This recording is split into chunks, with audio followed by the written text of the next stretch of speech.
So, good morning, everyone. Let me share my screen.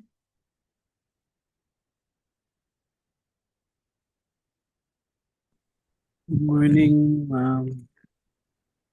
Good morning.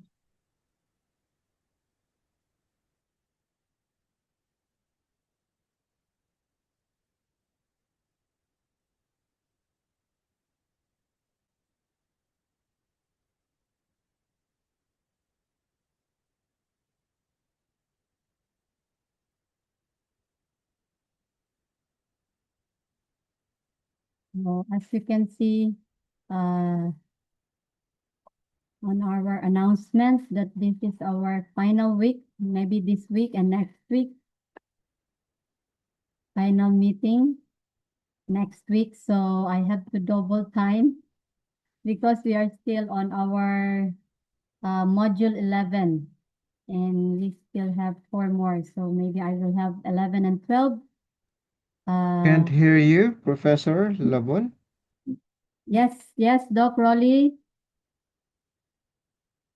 Is it okay po? I will use the time.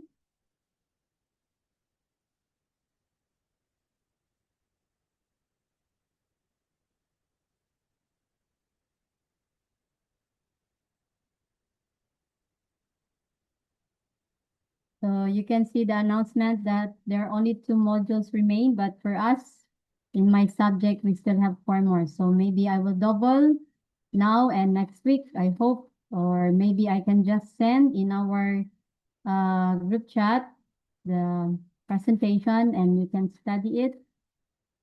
Okay.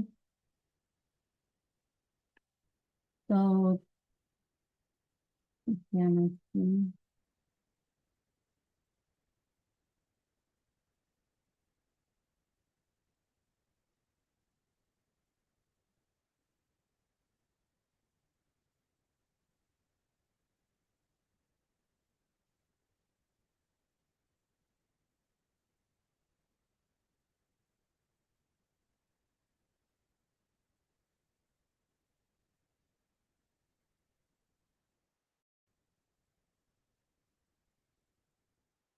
Recording in progress.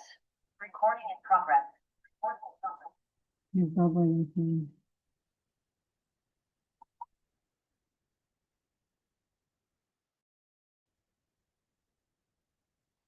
Okay, so welcome to our subject, Community, Chaplaincy, and Ministry to Marginalized Sectors.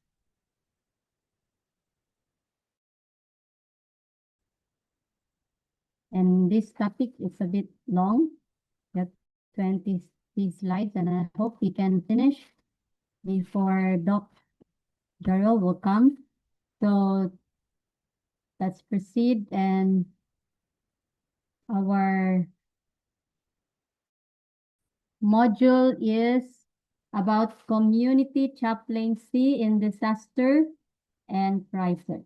So before we start, let's pray. Heavenly Father, we are so thankful for bringing us together online today. And as we begin this class, we are asking for the Holy Spirit to be with us today. Help us to learn with understanding and compassion, dear Lord. Thank you for your love. All these things we ask in the precious name of Jesus, I pray. Amen. So the module overview, we're going to explore chaplaincy in disaster and crisis situations. People faces trauma, loss, and uncertainty, includes natural and human-made disasters. Chaplains respond with calm and compassion and provide emotional and spiritual care, emphasizes ethical and sensitive engagement. So this is our module overview. So in this module, it emphasizes an ethical, calm, and sensitive engagement in high-stress environment. And our learning objectives, understand the nature and impact of disasters and crises. Any audio? Pastor, you cannot hear me?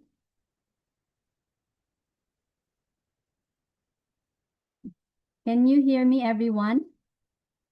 Can Or- hear you, ma'am. Pastor, they can hear me po. Yes, ma'am. Makadungog rami, ma'am. Okay. Okay, Pastor, my audio is a problem. Yeah, okay, sorry. it's okay, Pastor. Okay, so our learning objectives is understand the nature and impact of disasters and crises, identify emotional, psychological, and spiritual responses to trauma, apply principles of crisis chaplaincy and presence-based care, and then we're going to demonstrate appropriate communication in high-risk situations, recognize ethical boundaries in crisis response, and describe the role of chaplains in interdisciplinary disaster settings. So I have here an opening reflection for us before we start our lesson. I want you to imagine something real for a moment. If you suddenly faced a disaster today, right now, what would you need most? Wow. In the first hour.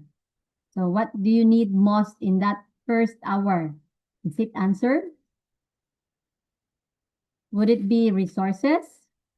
Or someone to simply be present with you? So I want you to take a moment to think about this reflection. Maybe I can allow one or two if there's someone who wants to answer. I think you need moral support immediately, ma'am. Okay, Sir Brighton said moral support. So meaning someone to be present with you, right? Okay, Yes, ma'am. that's the answer of Brighton. Thank you so much, Sir Brighton. Anyone? One more? Volunteer? So it's a suddenly faced. Right now you are facing a disaster. So what would you need most in that first hour? One more? Or no more?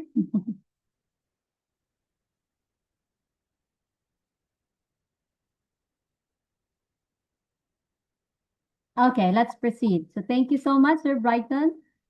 Sir Brighton answered moral support or someone to be present with you.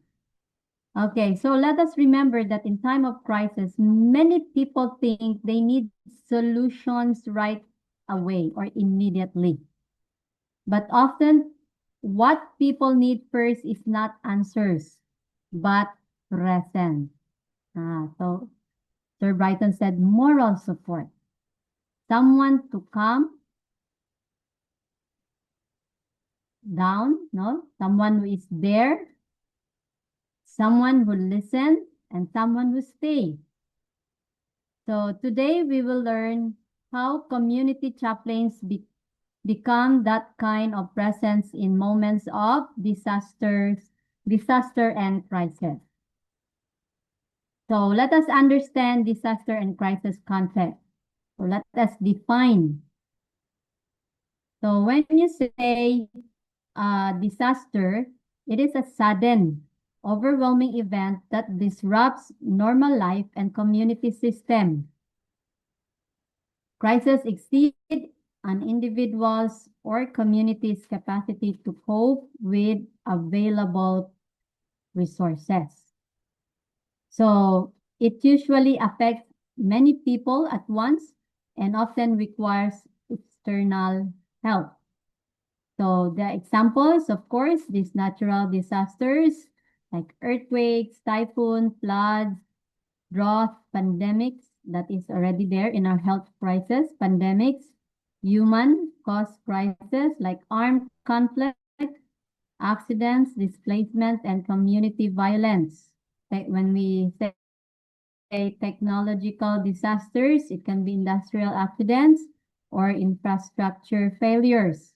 Compounded crisis, like 2 or more disaster types occurring simultaneously. So these are the examples of disasters or crises that we are facing. So let us always remember that all disasters create conditions of loss, uncertainty, and vulnerability. So what is now the impact of crisis on individuals or this kind of disasters? So we will understand what a crisis is and how can it affect people. So it's important to remember that a crisis does not only affect the situation.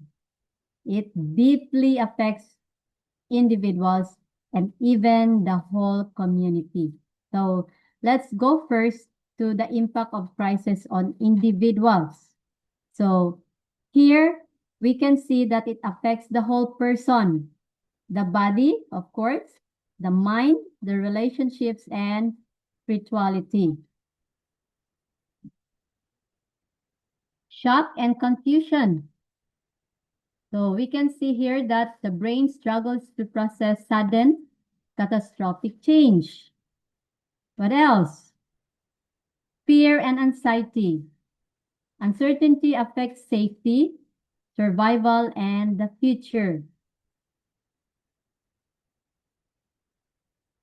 And also grief and loss.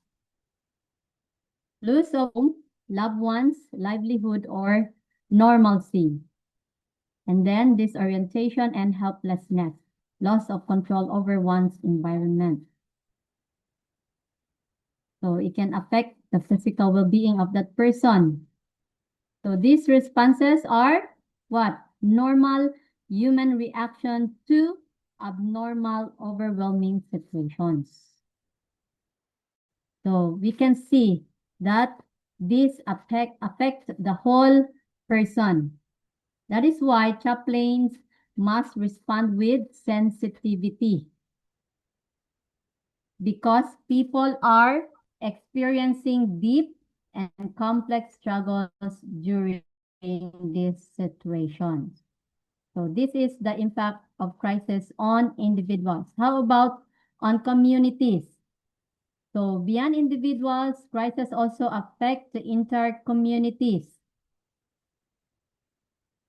Example, communities lost shared infrastructure, so like water, shelter, communication, healthcare. Social cohesion can weaken. There's competition for scarce resources that may create conflict. Marginalized groups, poor, elderly, disabled, bear proportionate crisis burden. Community identity and collective memory are disrupted by displacement. So that is displacement disrupts community identity. Leadership and trust structures may collapse under extreme pressure. And then spiritual and religious communities often become key anchors for collective healing. So in here, chaplains support healing and the connection. Chaplains bridge gaps between the individuals, the families, and the broader support system. So we can see here that crisis does not only affect the individuals, it can weaken the whole community structure. So a chaplain plays a very important role here, not only in caring for the individuals, but also in helping restore connection, trust, and hope within the community. So let's proceed with the emotional and the spiritual first aid. So let us recognize here and respond to trauma with presence and care. So let's start with the emotional responses to trauma.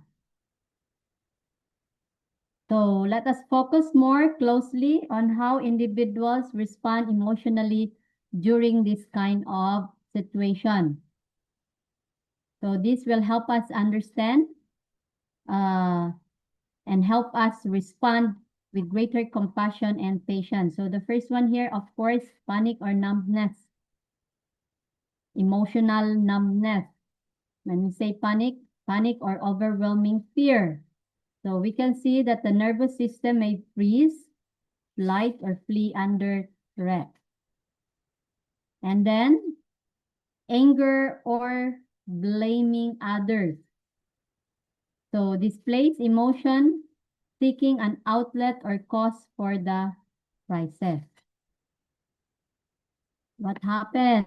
Who? No, we usually blame at this time. That's the emotional responses. We blame others. We are very angry.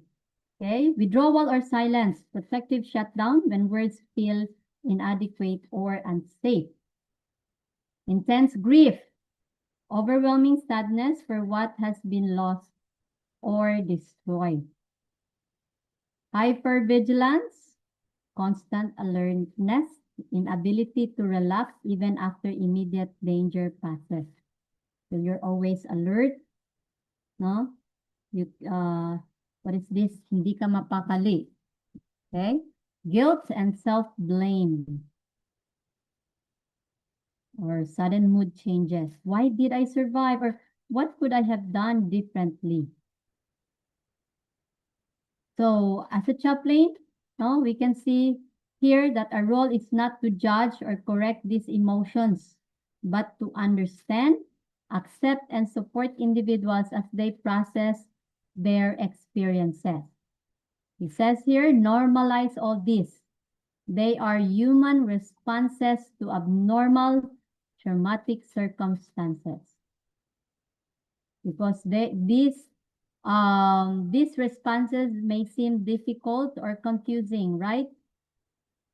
But they are normal reactions to a very abnormal situations. So that is the emotional responses to trauma. How about the spiritual responses?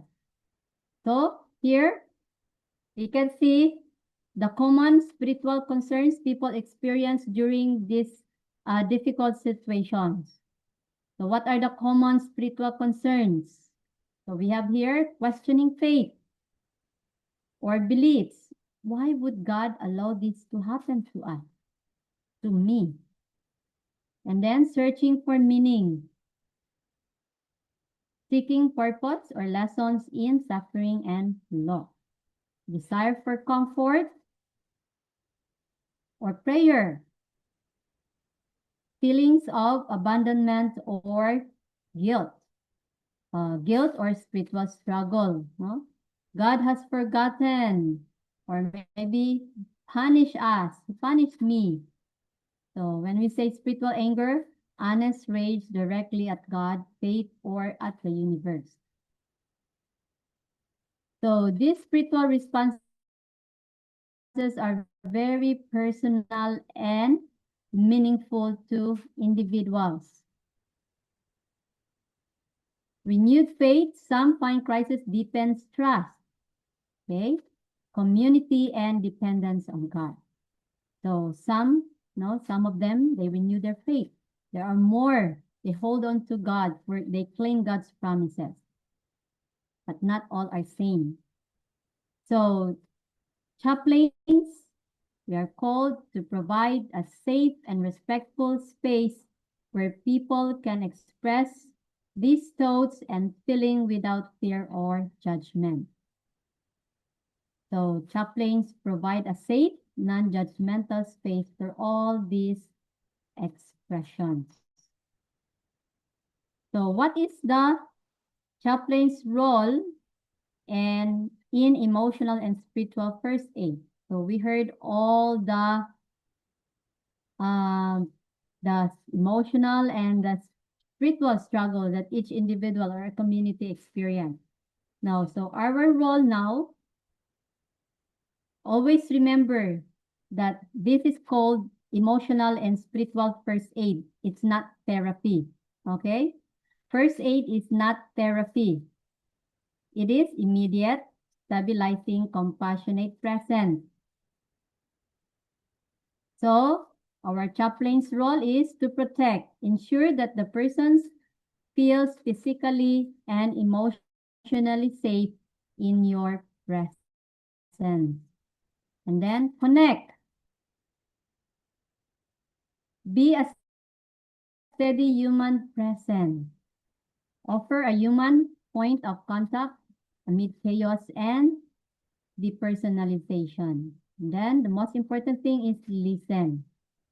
Receive their story without judgment or interruption, correction, or quick answers.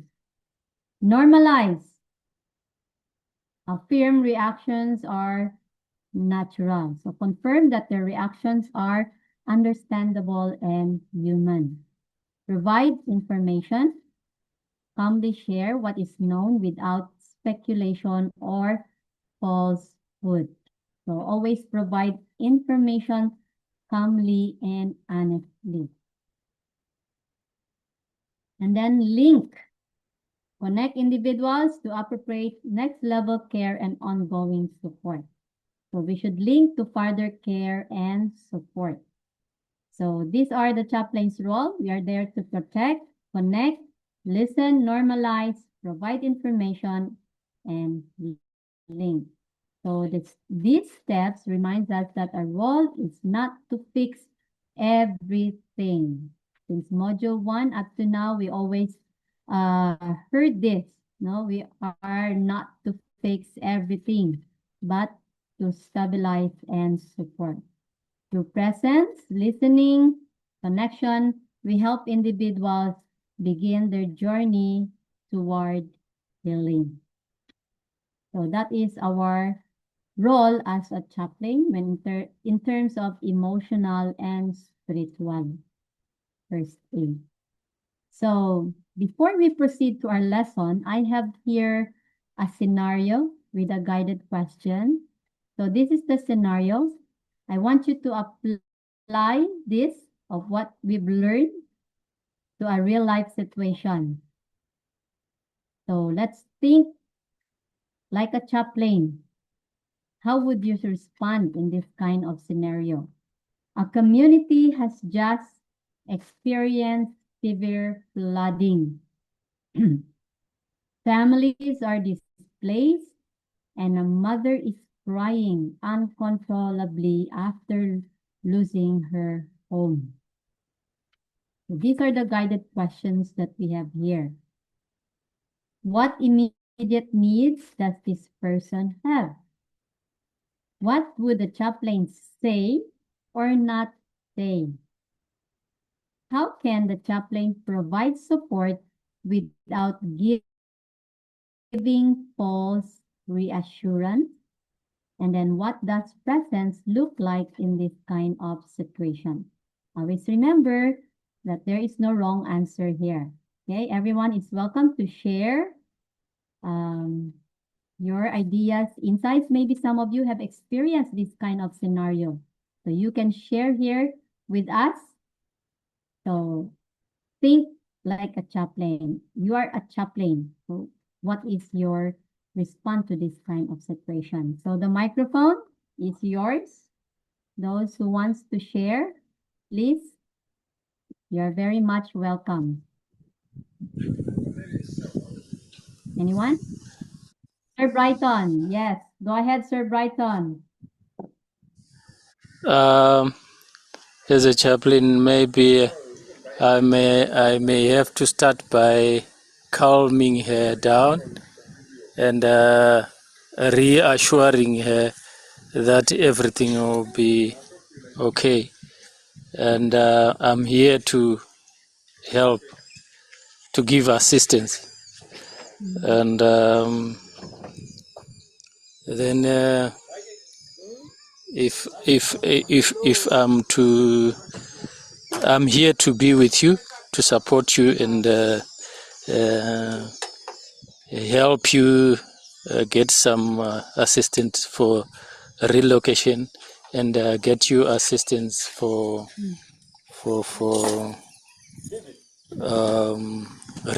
relocate. So I think so. That's what I can do for for question number 1 and question number 2. Thank you, ma'am. Oh, thank you so much. Thank you, Sir Brighton. Yes, thank you so much for sharing your idea. So, anyone Hello, ma'am. else Good want to afternoon. share their thoughts? Yes, Sir Solomon. Solomon, go ahead po. Yes. I'd like to add question number 2. What should the chaplains say or not say? Yeah. So first thing that I can say is to present myself that reassuring them that we are or I am here with you, because in this time they need some companion, or the woman needs some companion.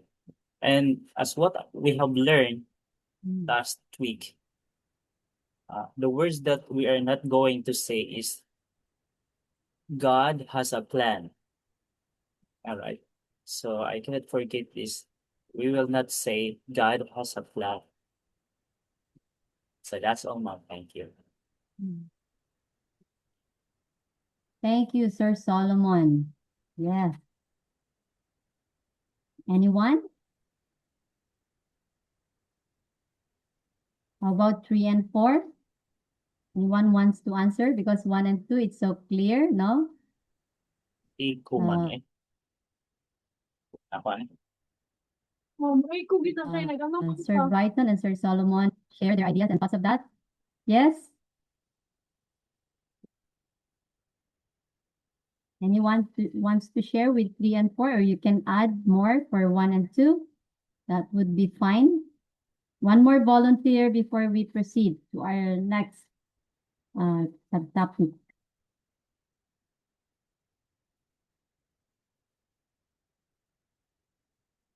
How can chaplain provide support without giving false reassurance? Because sometimes we tend to, okay, I will do this for you. No, sometimes that will be our answer in times like this. Food is coming, you can say that, oh, there's a home. So how can chaplain provide support? And what does presence look like in this situation? I think it's already explained, no? Some of you answered that already. So we can see here that how can chaplain provide support without giving false reassurance? In our discussion, we learned that acknowledge feelings honestly. So we have to listen more than speak, and we will always stay calm and be present. Being there, physically there, and listen, no? Quietly, we are going to show empathy. We are not going to rush or control them.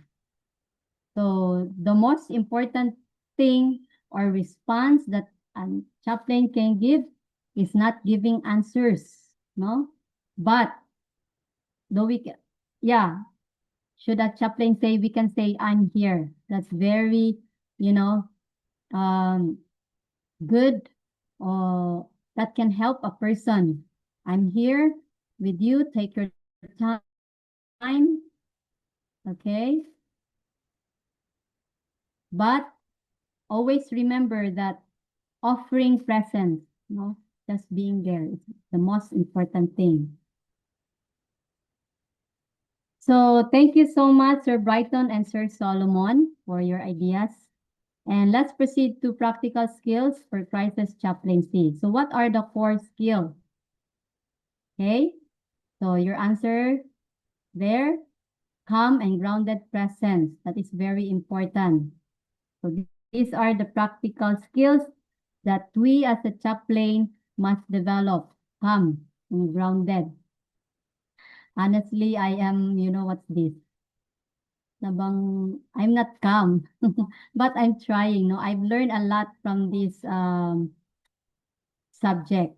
No, it always reminds us to become. Mostly I panic in a small situation or big. I panic, right? Panic. Have that kind of that kind of attitude or response. So this should be developed, as a chaplain, we must develop this calm and grounded presence, active and empathetic listening, clear and simple communication, emotional self-regulation, that is self-awareness. Okay. Clear and simple communication, meaning short, I'm here. And then plain sentences in moments of shock. No need to blah, blah, blah, a lot of words. And then emotional self-regulation. So meaning awareness of your own triggers, fears, and reaction. Respect for diversity and beliefs. Meaning honor different faiths, cultures, and coping styles. And then flexibility. No two crisis encounters follow the same script or timeline. So each situation, different situation have different. So we have to be flexible. And then physical attentiveness. Appropriate posture. As a chaplain, eye contact is very important. And then special awareness. So these are the skills that we should develop as a chaplain. And these are very essential because in times of crisis, people need someone who is calm. So we should develop this. So me, myself, I need to develop this kind of skill, being calm. People need someone who is calm, understanding, and respectful. So developing these skills allow us to provide meaningful and effective care. So what are the basic principles of crisis care? So be present, not intrusive, Enter, it says that we should enter gently and follow the person's lead. And then listen more than you speak. So it means the ratio should be 4:1. Listening to speak ratio is a good guide. 4:1. So meaning we should listen more. And do not force spiritual interpretations. Meaning or giving scriptural answers on a raw grid. Okay, we should listen first. And then maintain strict confidentiality and professional ethical boundaries at all times. So offer appropriate support, not what you think they need. And then, of course, know your limitations. Respect personal space. Crisis chaplaincy is not clinical trauma therapy. So we should know our limitations. And always remember that we should follow ethical boundaries. We will learn that later on. So these principles reminds us to approach people with care, respect, and sensitivity. Self-care matters. So debriefing, supervision, and rest preserve your capacity to serve. So we ensure that our presence brings comfort and does not cause further harm. So what are the ethical boundaries? So this one, avoid exploitation or coercion. So never exploit emotional vulnerability for religious recruitment or conversion. And then respect the beliefs and autonomy. Because every person, regardless of their faith or tradition, we should what? Respect. Maintain professionalism at all times. So even in chaotic, emotionally charged environments, we should maintain professionalism. No personal limitations. So we should recognize when a person's needs exceed chaplaincy. So what we should do, always refer to the most knowledgeable people. And then avoid making promises or predictions. You cannot say you cannot or may not be able to keep this. So do not predict that you cannot do this or this one you can do. Okay, so and then protect privacy work. So protect dignity of individuals. So never share personal stories or details without explicit consent. And then refer, of course, to NGOs, emergency responders, and interdisciplinary team. So these are the boundaries, no? Ethical boundaries. And this will help us ensure that our care is always safe, respectful, and appropriate.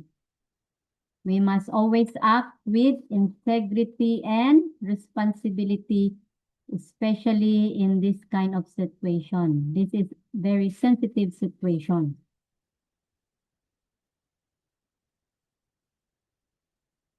And that's all for our module 11. And of course, our favorite, our favorite part is the discussion questions. Okay, so we have here 4 discussion questions. You can answer all or just choose 1 or 2. So why? Number 1, why is presence more important than answers during a crisis? And number 2, what are common mistakes people make when helping others in crisis? What are the common mistakes? Maybe we experience this and we say, oh, that should not be done. Okay, how can chaplains remain calm in chaotic situation? And what ethical boundaries are critical in disaster response? So easy question, everyone. We learned already from our module. So this is our module 11, no? Community chaplaincy in disaster and crisis. So it's time for you to share some stories maybe you have, or you can answer our questions. Any volunteers? There's no wrong answer here. Okay, everyone? All are welcome. So before we will go to our takeaway. It's Hello, all ma'am. recorded. Yes, is that Sir Solomon, right? Yes, ma'am. Okay, go ahead. I'd like to answer your number 1 question, ma'am. Go ahead, sir. Yes. Why is presence more important than answers during a crisis? Yeah. Presence is very important during crisis, especially to the victims, because presence gives comfort and assurance to the victims. In this crisis, they need someone to be with them and will give them comfort and even encouragement. That's why the presence of certain individual is very essential to this time of crisis. That's all, ma'am. Thank you.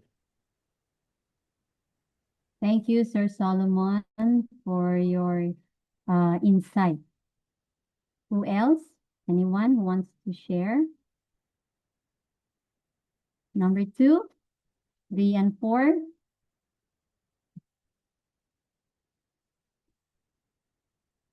Always remember that your participations are all recorded in each module. So I'd like to encourage everyone to participate.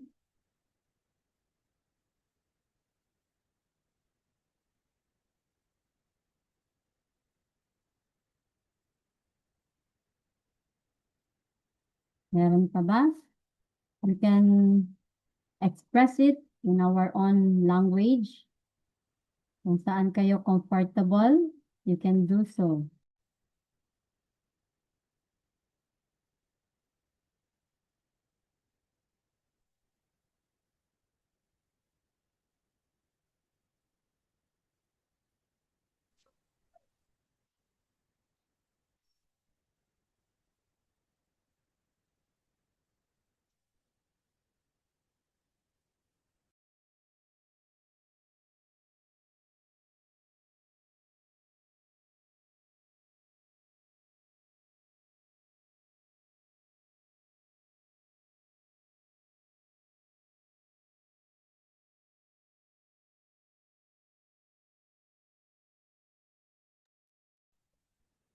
Hi, ma'am. Hi, ma'am. Filipina. Yes, Ma'am Filipina, go ahead. Number 2, ma'am. What are Yes, the ma'am. common mistakes people make when helping others in crisis?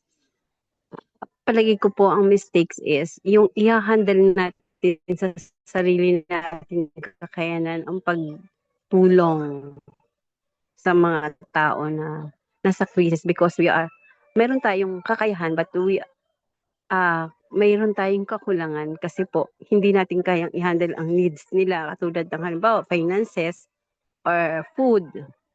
And ang pinaka the best po ay yun nga po, idala natin sila sa mga ikinauukulan upang sila po ang magkakaloob sa kanila ng mga needs nila. Halimbawa, mga foundation, a government foundation or private. Ayun po. Ang mistakes po is yung tayo ay tutulong sa ating personal na kakayanan. Kasi po Okay. hindi natin masasapatan yung pagtulong sa kanila. Because wala tayong tulad halimbawa po, hindi naman po lahat may kaya ganon. So, kinauukulan. Okay, thank you, Ma'am Filipina. Yes. Sometimes, no, that's why we are reminded, do not give what you don't have. Yung promise, no? Yun. So, what are the common mistakes people make in helping others? And always remember, yung talking too much. Daldal tayo ng daldal, no? We are talking too much and giving quick answers, huh?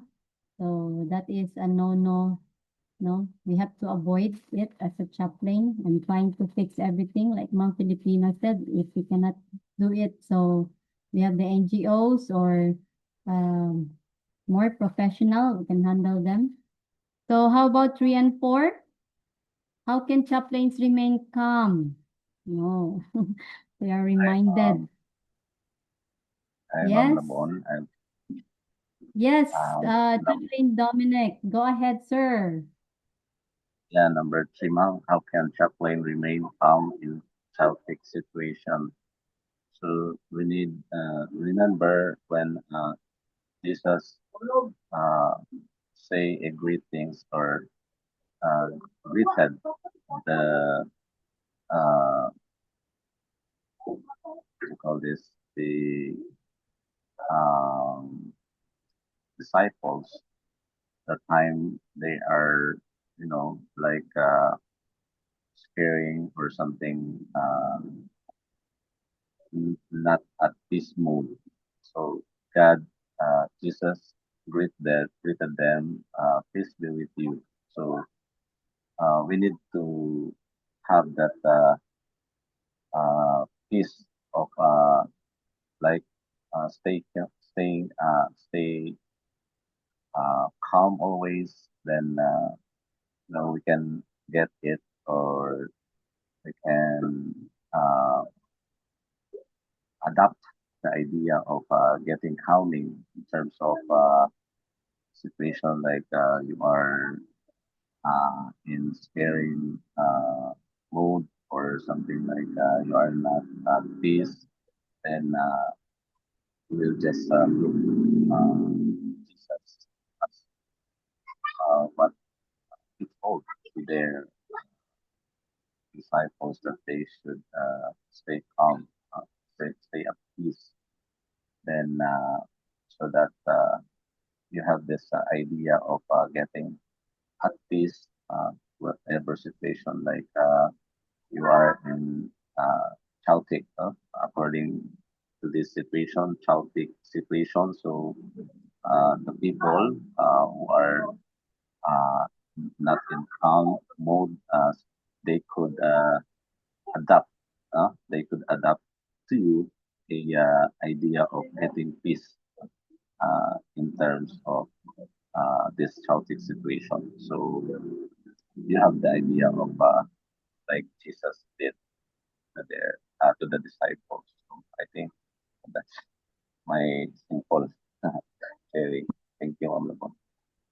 Okay, thank you, Sir Dominic. Yes, no, like Jesus said, no, peace be with you. So we should not panic. So stay calm and then focus. That's very important. And trust God. I think pray first before we uh before we will go to this kind of situation, or if we are in this kind of situation, so pause and pray and trust God, no? So how about number 4? What ethical boundaries are critical in disaster response? We learned this one already. Anyone wants to share? Because I'm almost time's up.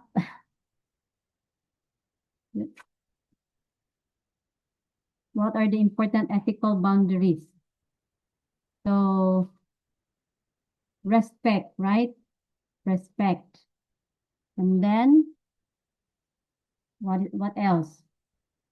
Cultural sensitivity. We should always remember that we should know our limits. And then confidentiality. So thank you so much for those who participated. So let's proceed now to our key takeaways.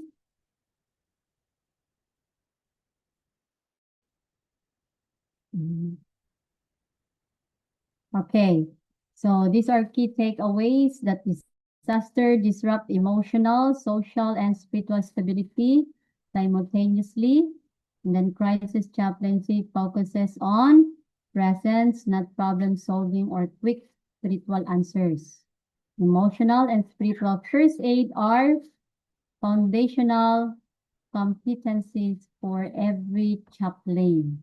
And active listening and calm presence are the most powerful tools you have. Ethical care protects the dignity and autonomy of deeply vulnerable individuals. Chaplains collaborate within interdisciplinary teams. They do not work in isolation. Self-care and debriefing care are not optional. They sustain your capacity for long-term ministry.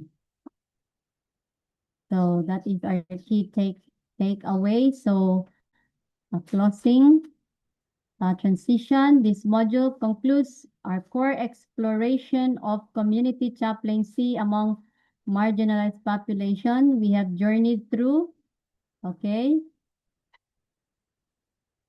And then always remember, I want to share this one to you, that community chaplaincy in crisis is about being a steady and compassionate presence when everything else feels uncertain. So I hope you learned a lot from our module 11 about community chaplaincy in disaster and crisis. So our next module, we will learn about interfaith and intercultural community engagement. So before I will end, let me share to you this one always. Christ's method alone will give true success in reaching the people. The Savior mingled with men as one who desired their good. He showed his sympathy for them, ministered to their needs, and won their confidence. Then he bade them follow me. So that's all for our lessons for Module 11. And before we close, let's end this with a prayer. If it's okay for Ma'am Filipina, can you offer po a closing prayer?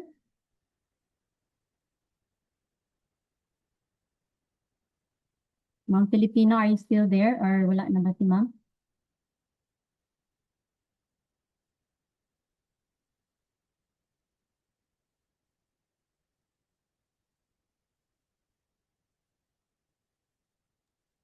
Sir Roger, because Sir Doc Joral Gela is already here. Sir Roger, can you offer a closing prayer for us? Let's pray, ma'am. Sige po. All right, so let's pray. In the name of the Father, of the Son, of the Holy Spirit.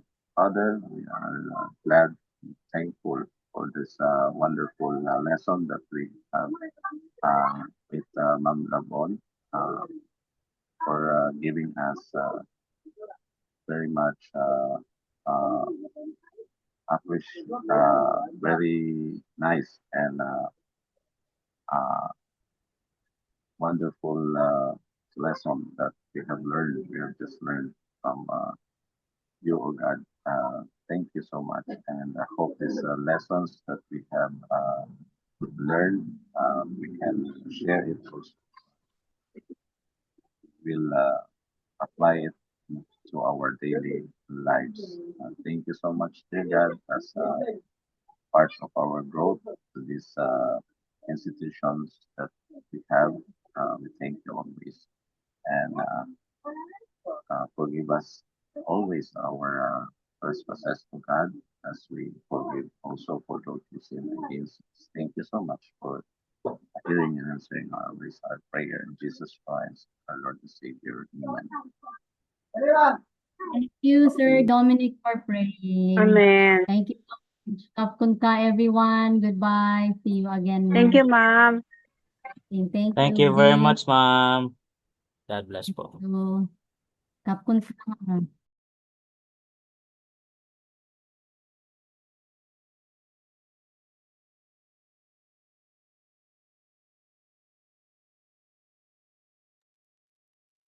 Sir Jora, sorry kung nag-ano. Hindi, it's okay lang po. Okay lang po yun. Thank you, Okay lang. Doc.